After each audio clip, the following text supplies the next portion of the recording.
Ele um dia chegou em casa depois de um dia horrível. Perdeu um cliente importante, teve uma discussão séria com o chefe, sentiu que estava perdendo o controle de algo que construiu por anos. Chegou em casa, foi direto para frente da TV e quando alguém perguntou: "Tá bem?", ele respondeu sem hesitar: "Tô sim, só cansado." Fechou o assunto. Não porque estava bem, mas porque abrir aquilo parecia mais difícil do que carregar sozinho. E essa cena específica, se repete na vida de milhões de homens todo dia, sem que ninguém perceba, sem que eles mesmos consigam explicar por quê. A maioria das pessoas que vê um homem assim pensa uma de duas coisas: ele é frio, ou então ele não liga para ninguém. Mas existe algo acontecendo por baixo disso que quase ninguém para entender. Não é frieza, não é falta de amor. É um padrão que foi sendo construído ao longo de anos, dentro de casa, na escola, no grupo de amigos, sem que ninguém tivesse a intenção de fazer isso. Se em algum momento desse vídeo você reconhecer alguém que você ama ou a si mesmo, se inscreve no canal. Porque aqui a gente não tenta culpar ninguém. A gente tenta mostrar o que está acontecendo por baixo antes que o silêncio vire distância demais para atravessar. Existe um conceito que a maioria dos homens nunca ouviu pelo nome, mas conhece pela experiência: alexitimia.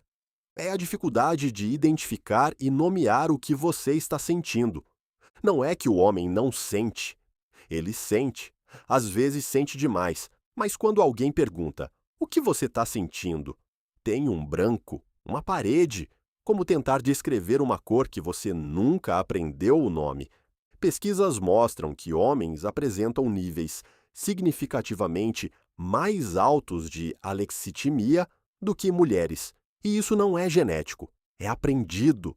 Desde cedo, meninos recebem uma mensagem muito clara sobre emoções, não necessariamente com palavras, às vezes com um olhar, às vezes com silêncio na hora errada, às vezes com "para de choro, isso não é nada."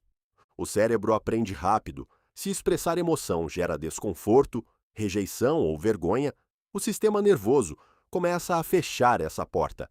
Não por escolha consciente, por sobrevivência social.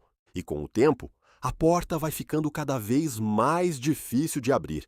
Não porque o homem não quer, mas porque ele genuinamente não sabe mais onde está a chave. Mas tem outro lado disso que é importante entender. Não é só que eles não sabem nomear o que sentem, é que aprenderam que sentir, pelo menos em público, é perigoso. O pesquisador Brené Brown passou anos estudando vulnerabilidade. O que ela encontrou nos homens foi consistente. A mensagem que eles internalizaram não é "seja forte", é mais específica do que isso. É "não seja fraco." A diferença parece pequena, mas não é. Seja forte ainda deixa espaço para a humanidade. Não seja fraco transforma qualquer sinal de dificuldade em ameaça à identidade. Então, quando um homem está mal e alguém pergunta como ele está, o que acontece não é simples. O cérebro faz um cálculo muito rápido. Se eu falar, vou parecer fraco. Se eu parecer fraco, vou perder respeito. Se eu perder respeito, estou em perigo. Esse cálculo acontece em frações de segundo, antes mesmo de qualquer palavra. E o resultado é sempre o mesmo. Tô bem.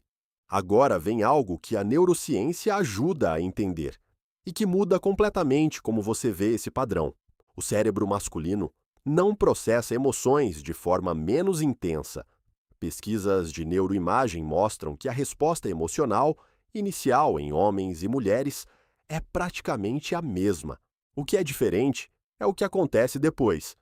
Homens tendem a suprimir a resposta emocional mais rapidamente, e essa supressão tem um custo biológico real: cortisol mais alto, sistema nervoso em estado de alerta crônico, maior risco de doenças cardiovasculares. O silêncio emocional não é neutro. Ele cobra um preço. Só que o preço aparece anos depois, num infarto, numa depressão que veio do nada, numa distância que foi crescendo dentro de um relacionamento sem que ninguém soubesse exatamente quando começou. O homem que nunca liga para ninguém em momentos difíceis não está sendo forte. Está pagando uma conta que vai chegar. E aqui é onde a maioria das conversas sobre esse tema erra. Elas colocam o problema no homem, como se fosse uma escolha que ele faz conscientemente, como se ele pudesse simplesmente decidir ser diferente. Mas ninguém escolhe o que aprendeu a sentir com 5 anos de idade. O condicionamento masculino não é uma falha de caráter.